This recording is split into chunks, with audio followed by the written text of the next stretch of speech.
Nagpahayag ng suporta ang Defense at Security Cluster ng Administrasyong Marcos sa mga proklamasyon ng amnestiya ni Pangulong Ferdinand R. Marcos Jr. na layong makamit ang pangmatagalang kapayapaan sa bansa.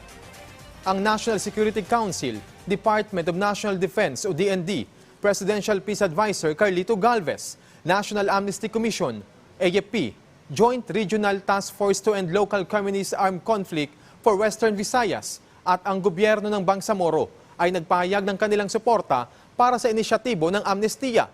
Nainiwala ang mga naturang ahensya na ang programa ng amnestiya ay lilikha ng isang kaaya-ayang klima para sa kapayapaan at pagkakasundo. Gayun din, magbibigay ito ng daan para sa mga dating rebelde na muling magbalik loob sa gobyerno at magbibigay sa kanila ng access sa mga serbisyo ng pamahalaan.